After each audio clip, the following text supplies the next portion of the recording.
Shalom Lohim, haleluya, puji nama Tuhan. Semangat pagi Bapak Ibu Saudara yang dikasihi Tuhan kita Yesus Kristus. Jumpa lagi bersama saya Pendeta Samuel Mawuntu dalam Renungan Pagi ke 2119 hari. Renungan pagi ini mengudara. Puji Tuhan. Bapak Ibu Saudara yang dikasihi Tuhan, sebelum kita membaca, mendengarkan, dan merenungkan firman Tuhan hari ini, mari kita berdoa, minta pimpinan Roh Kudus. Kita berdoa. Bapa di surga, berbicaralah kepada kami semua. Pakai firman Tuhan ini untuk menegur kami, menasihati kami, meneguhkan iman percaya kami, dan memberkati kami semua. Di dalam nama Tuhan Yesus yang adalah firman Allah yang hidup, kami berdoa. Amin. Haleluya. Bapak Ibu Saudara yang dikasihi Tuhan, bersama dengan saya kita akan belajar Alkitab dari kitab Kejadian sampai kitab Wahyu. Mari buka Alkitab kita. Amsal pasal 3 ayat 27 sampai ayat 35. Di bawah perikop anjuran untuk berbuat baik. Janganlah menahan kebaikan daripada orang-orang yang berhak menerimanya, padahal engkau mampu melakukannya. Janganlah engkau berkata kepada sesamamu, pergilah dan kembalilah, besok akan kuberi, sedangkan yang diminta ada padamu. Janganlah merencanakan kejahatan terhadap sesamamu, sedangkan tanpa curiga ia tinggal bersama-sama dengan engkau. Janganlah bertengkar tidak semena-mena dengan seseorang, jikalau ia tidak berbuat jahat kepadamu. Janganlah iri hati kepada orang yang melakukan kelaliman, dan janganlah memilih satu pun dari jalannya.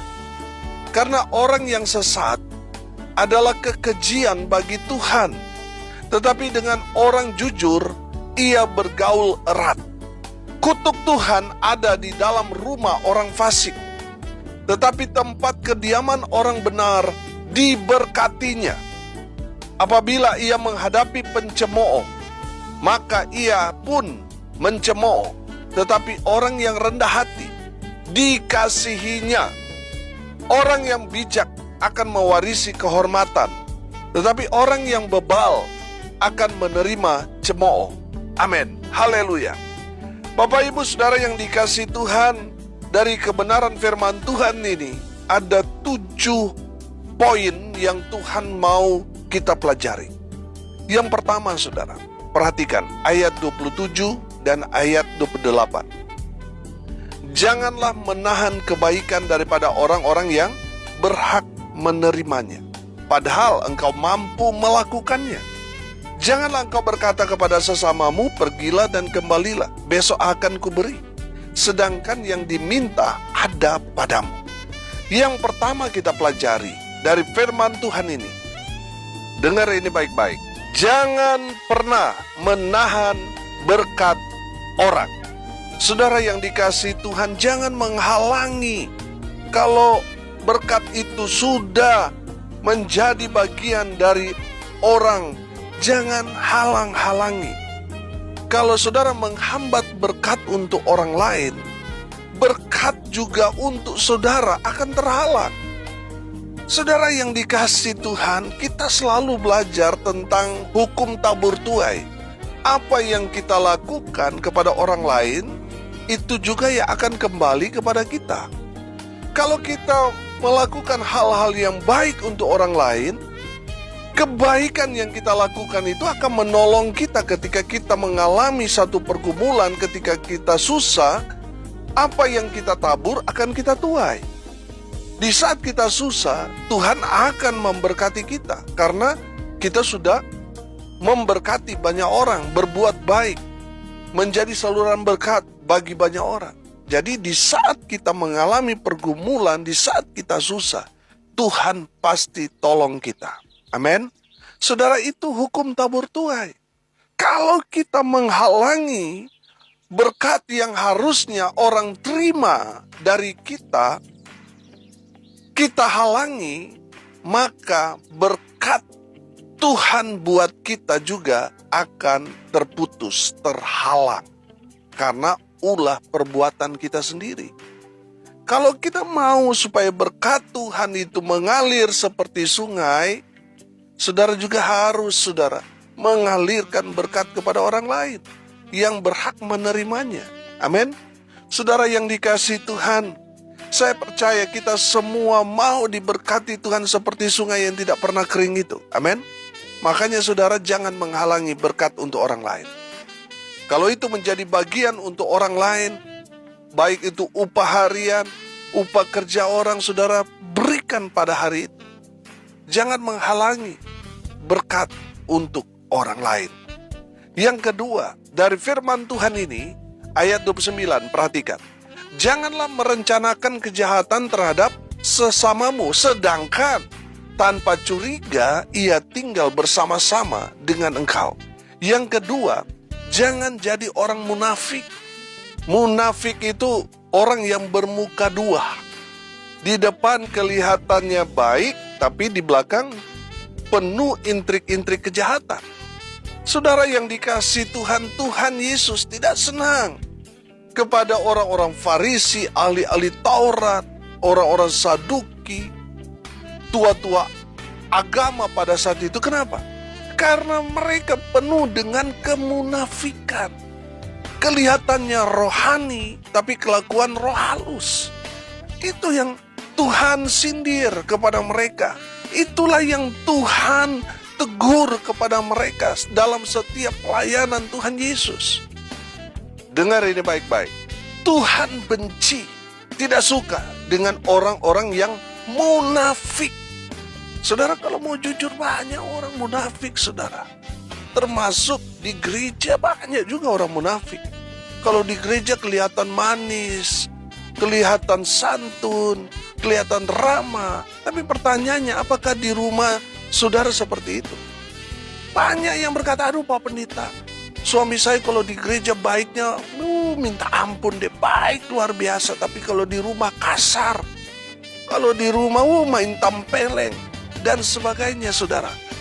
Padahal suaminya atau istrinya adalah pengurus gereja, majelis, dan sebagainya. Tapi kalau di gereja, malaikat juga sampai bingung. Gak beda jauh dengan malaikat. Tapi kalau di rumah, kayak malaikat maut, saudara. Saudara yang dikasihi Tuhan, orang-orang munafik bertobat. Kalau sama istri sendiri, suami sendiri, galaknya luar biasa. Tapi kalau sama istri orang, suami orang, kelihatannya baik. Itu menandakan saudara memiliki benih-benih kemunafikan. Perlu pertobatan. Bertobat, saudara. Tuhan tidak suka dengan orang-orang munafik. Jangan jadi orang munafik. Yang ketiga, ayat 30, perhatikan. Janganlah bertengkar tidak semena-mena dengan seseorang jikalau ia tidak berbuat jahat kepadamu. Yang ketiga, jangan berbuat jahat kepada orang. Saudara yang dikasihi Tuhan, Tuhan tidak suka saudara semena-mena atau dengan kuasa, dengan pangkat, dengan jabatan. Saudara mungkin saat ini atasan punya anak buah, lalu saudara semena-mena terhadap anak buah saudara. Tuhan tidak suka seperti itu. Kalau saudara melakukan semena-mena kepada anak buah saudara, saudara orang jahat di mata Tuhan. Saudara, konsep kepemimpinan dunia dan Alkitab itu beda. Kalau dunia, saudara, semakin dia berpangkat, punya jabatan, punya uang, dia punya kuasa. Orang-orang yang di bawahnya harus melayani tuannya, bosnya, pimpinannya. Tapi kalau menurut Alkitab, konsep kepemimpinan yang paling tinggi, yang menjadi komandan, yang menjadi kepala, yang menjadi pemimpin harus memiliki jiwa melayani, seorang pelayan. Beda konsepnya, saudara. Seorang pemimpin menurut Alkitab harus menjadi pelayan. Haleluya. Saudara yang dikasihi Tuhan, jangan sampai saudara menyalahgunakan kepercayaan yang Tuhan sudah berikan kepada saudara dan saya. Saudara, pemimpin dalam rumah tangga, pemimpin dalam komunitas, pemimpin dalam gereja saudara, dalam perusahaan saudara. Saudara dengar ini baik-baik. Jangan berbuat jahat, jangan semena-mena, jangan sok, jangan merasa karena saudara punya uang, lalu saudara melakukan hal-hal yang tidak benar. Saudara, hal yang tidak benar itu, satupun yang saudara lakukan itu jahat di mata Tuhan. Mungkin orang tidak melihat rencana jahat saudara kepada sesama saudara, tapi itu satu kejahatan di mata Tuhan. Lihat, Daud. Saudara, Daud mengambil istri orang. Tidak ada yang tahu selain Daud dengan Batseba. Pertanyaannya, apakah Tuhan tahu? Tuhan tahu. Mata Tuhan ada di mana-mana, melihat, memperhatikan semua orang. Jadi saudara yang dikasihi Tuhan, ketika kita berbuat jahat, mungkin kita berpikir, oh gak ada yang tahu kok, ini hanya saya dengan Tuhan. Saudara, kita sudah melakukan hal yang jahat di mata Tuhan. Saudara, Daud, orang yang dikasihi Tuhan, orang yang dekat, intim, lekat, erat dengan Tuhan.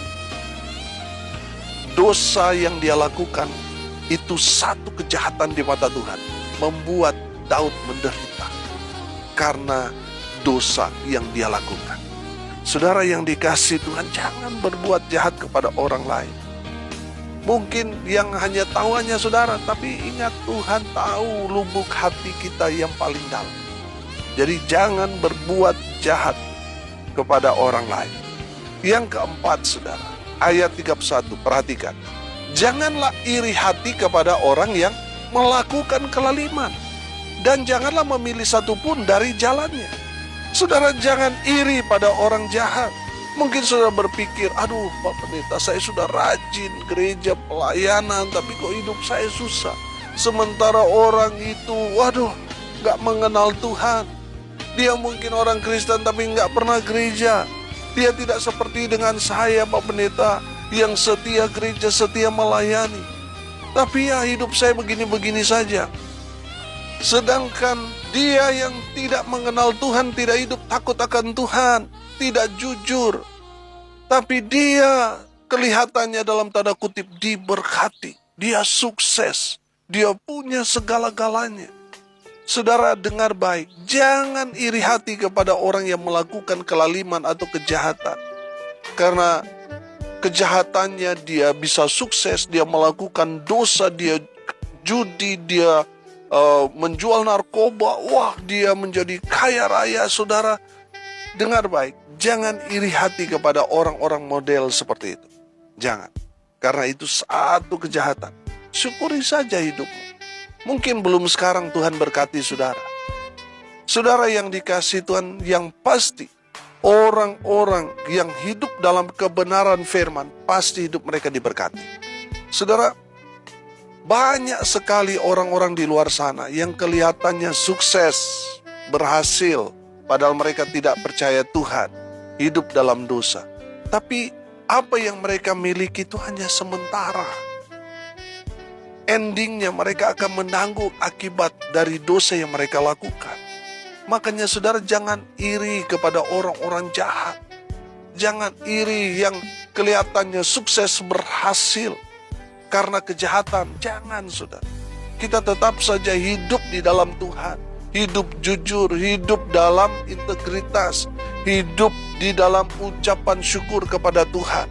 Mau berapapun yang kita dapat, mau makan atau tidak makan hari ini, saudara yang dikasihi Tuhan tetap bersyukur. Amin. Haleluya. Jangan iri kepada orang yang tidak jujur tapi kelihatannya kaya. Jangan saudara. Tetap kita melakukan porsi kita.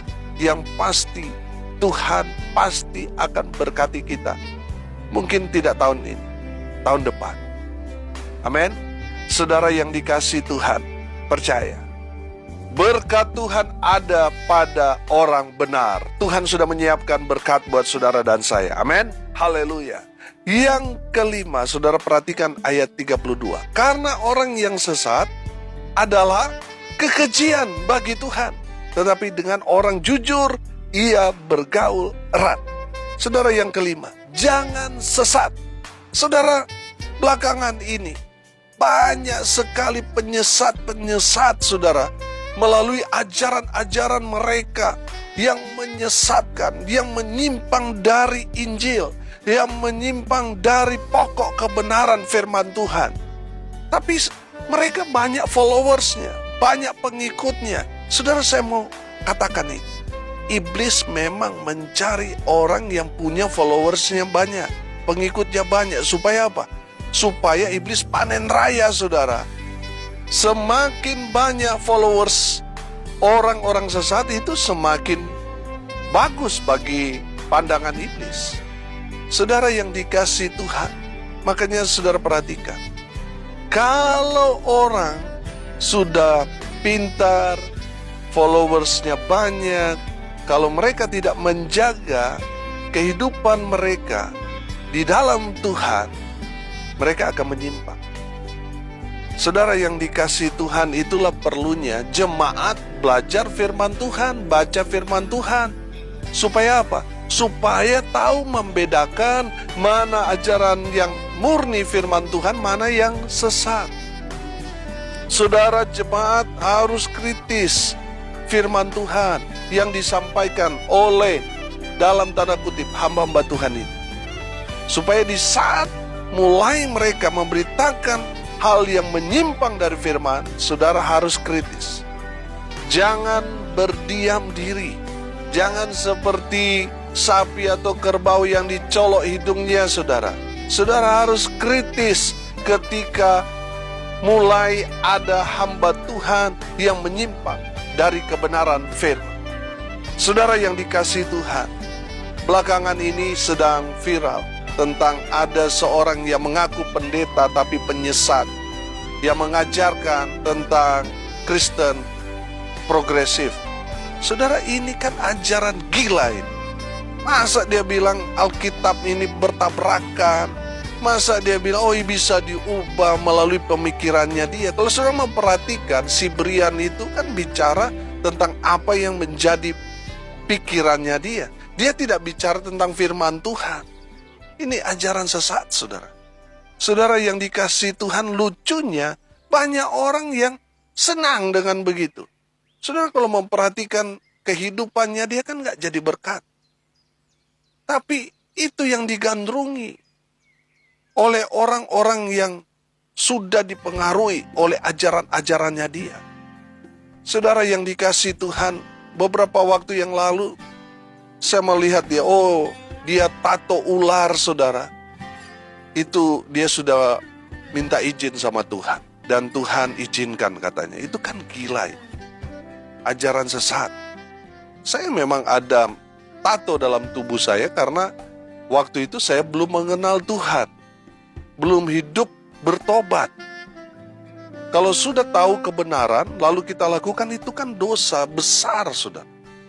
Saudara yang dikasihi Tuhan, mari jangan sampai saudara disesatkan karena ketidaktahuan saudara pada firman. Makanya saudara harus belajar firman Tuhan. Kenapa saya bahas dari kitab Kejadian sampai Wahyu? Supaya saudara paham firman Tuhan. Amin. Supaya kita sama-sama belajar firman Tuhan.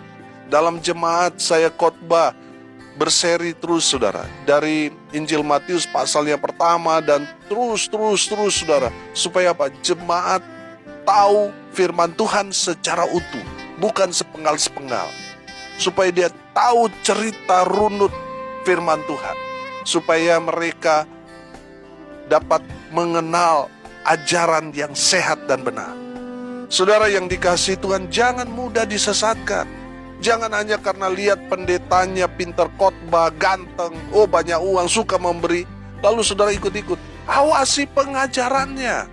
Jangan sampai saudara disesatkan hanya karena kelihatannya wah ganteng, wah tempatnya mewah, fasilitasnya luar biasa, wah sangat-sangat entertain dan sebagainya. Saudara, jangan mudah disesatkan. Memang sebelum ketangkap ikan itu diberi umpan, tapi setelah itu dia tidak diberikan lagi, saudara. Jangan sampai saudara jadi korban penyesat. Jangan mudah disesatkan, jangan sesat. Yang keenam, Ayat 34, perhatikan. Apabila ia menghadapi pencemooh, maka ia pun mencemooh. Tetapi orang yang rendah hati dikasihaninya. Amin. Saudara, kalau dalam terjemahan yang lain di sana dikatakan begini.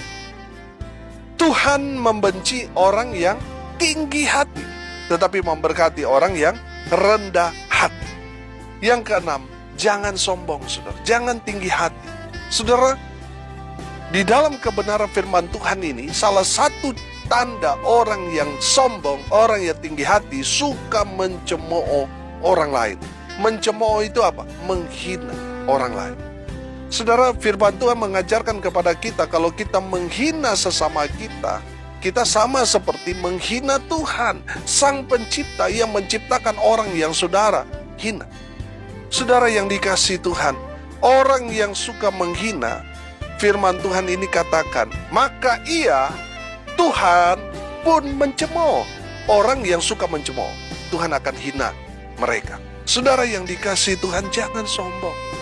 Jangan karena saudara lebih kaya, lebih pintar, kelihatan strata sosial saudara mungkin lebih daripada orang lain, lalu saudara sombong. Jangan, tetaplah rendah hati. Amin.